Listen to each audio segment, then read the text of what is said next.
Hey everyone, my name is Xenia and I was wrong.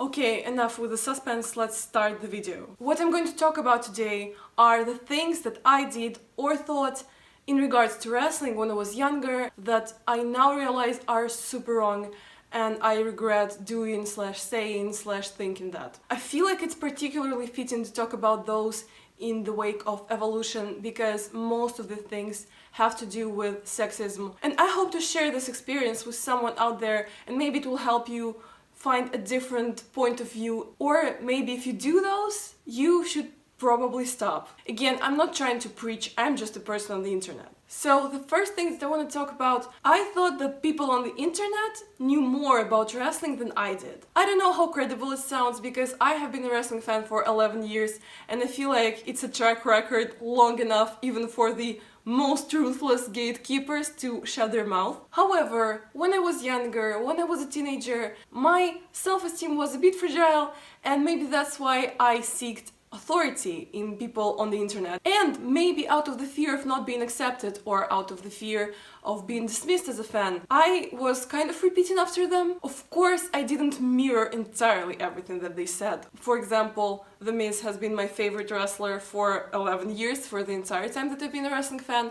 And of course, through this whole time, people did not particularly like him. I didn't change my opinion, didn't change the things that I said about him to fit in. But things that I didn't feel so strongly about, I found myself kind of trying to agree with the majority, which you should never do, come on. And now I realize that there are so many people on the internet who have no idea what they're talking about, or who are coming from a way different place that I am coming from, or whose criteria on which wrestler they consider good are entirely different from mine.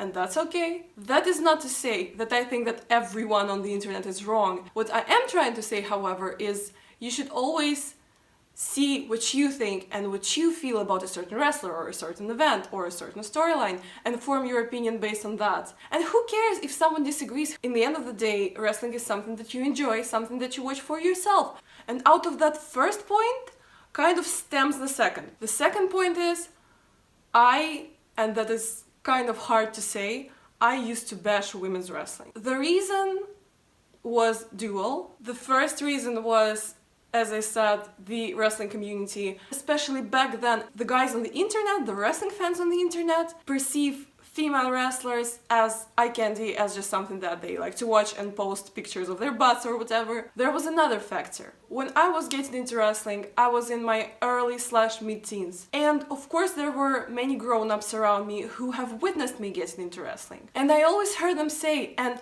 mind you, they are not bad people, they're just the product of their time.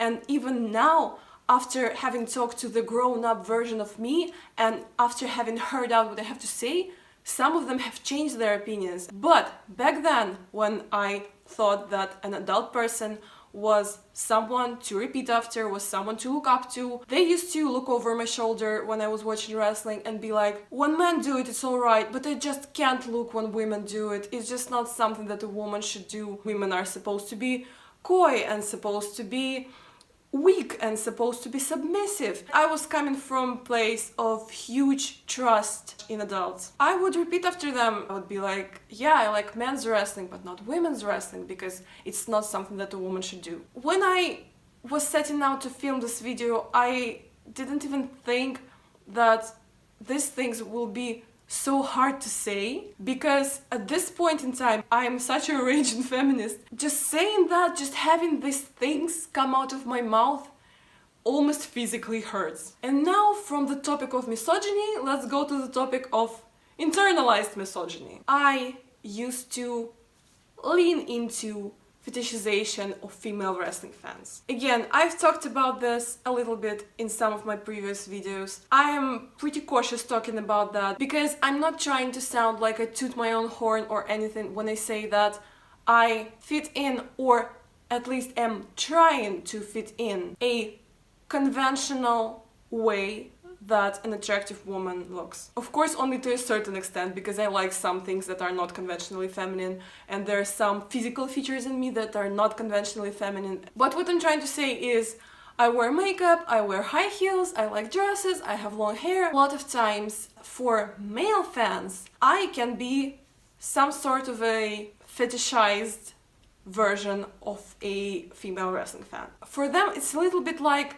watching a conventionally attractive, beautiful woman ride a motorcycle. And while now I am aware of that, and by the way, I see no shame in using it to your advantage, in using it to gain a platform, however small, to talk to people about that. However, back then, I used to lean into that, I used to enjoy that, and I am ashamed of that. It's that very same not like most girls narrative, and it's that same reason that whenever I hear the entrance music of Nia Jax, who I adore with all of my heart, I just get mad because she's so good and she deserves way better than this internalized misogyny bullcrap. There is no pride and there is no glory in distancing yourself from other women. There should be no place for misogyny in wrestling, and even more so, there's no place for internalized misogyny in wrestling. And I used to enjoy men giving me attention because I have or had certain interests that are labeled as usually preferred by men. Guys were messaging me a lot about that and telling me how I'm not like the other girls. But now I know that if someone's telling you that, you should stop them right there and be like, there's nothing great about not being like other women, because strong women and confident women and happy women build each other up and not tear each other down. So yeah, that was surprisingly hard to talk about. I hope you learned something from that. If you're a girl or a guy, thank you so much for watching. Give this video a like if you had a good time. Subscribe and find me on social media. I will put the links down below. I'm at XeniaRocks on almost any platform. Goodbye!